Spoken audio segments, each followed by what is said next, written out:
decreasing. It's got a small base. One point that we go through is 0, 1. We all go through 0, 1. What would be another point?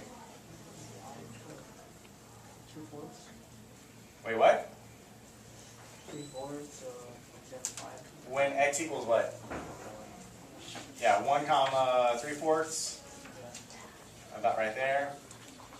And the third point that you can do real fast, what's the reciprocal? Yeah, -1 comma 4/3. So 4/3 is like 1 1/3. Right there. And if you draw that curve, there you go. That's the sketch guy. Does anyone want to make sure that Texas Instruments agrees with us, or are y'all going to trust me enough today? Good. Be trusting. I'm never wrong. All right. So what I really do want to do is I want to start moving these guys around. All right.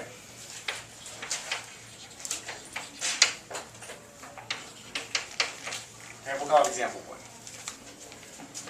What would the graph of y equals 2 to the x minus 3 look like?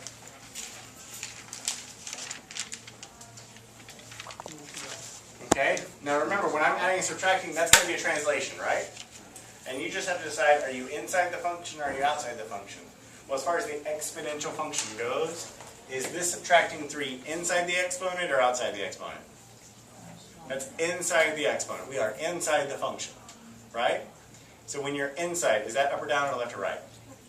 Left to right. Inside the function is left or right. So since it's subtracting, left or right? Right. So we're going to take our normal 2 to the x function, and we're going to shift everything right 3 units. Notice when I'm graphing these, I don't really need much of a negative down here. If these guys don't go negative, I don't need anything really below the x-axis, right? Okay.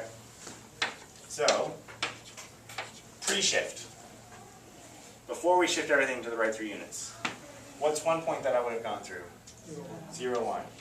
So I'm going to make a little x there. That's not a point, but that is going to be a point that I want to move right 3, so 1, 2, 3. So it's not going to go through 3, 1. All right. What's another point that I would have gone through? 1 comma 2. So make a little x there. Then shift that point to the right 3 units. 1, 2, 3. And where's that point now? 4, 2. I know you won't typically do this, but I want to make sure, does that make sense? Why is it going through 4, 2? Well, when I plug in 4 for x, what's my exponent going to be? 4 minus 3 is 1. That's 2 to the first power. That's why I'm getting 2 there, right? And then the third point that I would have passed through pre-shift, -1 comma.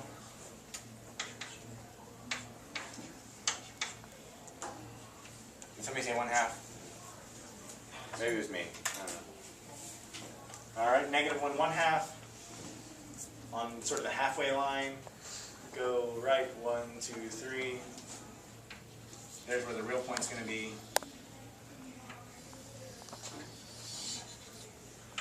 And there you go.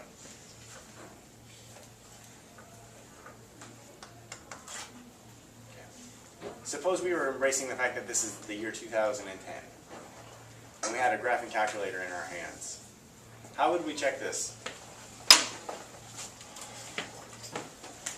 We turn our calculator on, we go to y equals, we're looking at these guys. Is this going to work? No. Why not? Yeah, if I don't put those parentheses on there, your calculator's going to do order of operations, right? Is that what we graphed? No. If I need -3 to be in that exponent, then I have to tell it with parentheses.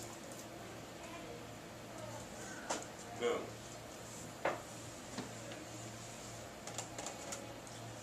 Does that look right now? Still, if you want to check it, trace, what were the 3 points you said?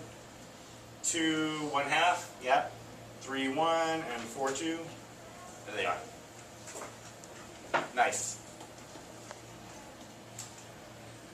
you use your graphing calculator on the test, you better not miss these questions. I'm just going to say. Okay? What about that one that we did accidentally do? 2 to the x minus 3. 2 to the x minus 3.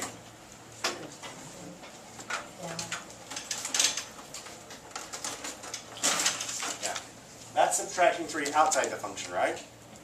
So that's going to move it down 3 units. So this time, the point that would have gone through 0, 1, we shift it down 3 units. 1, 2, 3. And it's now going to go through, yeah, 0, negative 2. The point that would have gone through 1, 2. Nope. If I go down 1, 2, 3, I'm now at 1, negative 1, right?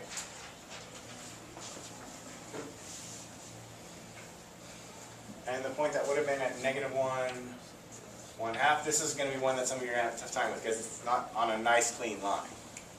I'm going to have to go down 1, 2, 3. So I'm halfway in between negative 2 and negative 3. Right? If I move my graph down 3 units, does that include everything? Or, let's put it like this. Is my x-axis still a horizontal asymptote? Clearly we've gone below, haven't we? So, not only do all these individual points move down 3, but the asymptote moves down 3 as well. So where's my new asymptote going to be? Close. Negative 3. At y equals negative 3. And I want you to draw that asymptote on your tests. I want to see that dotted line. Properly speaking, that dotted line is not a part of the graph, as in it's not a part of the solution set, but it is a part of the graph in that it gives me sort of my boundary line. If you don't draw that dotted line, and believe me, several students in the past have not drawn that dotted line, you know what they do? They go lower than negative 3, and then they lose points. And then they cry. I'm just trying to save you tears. Okay?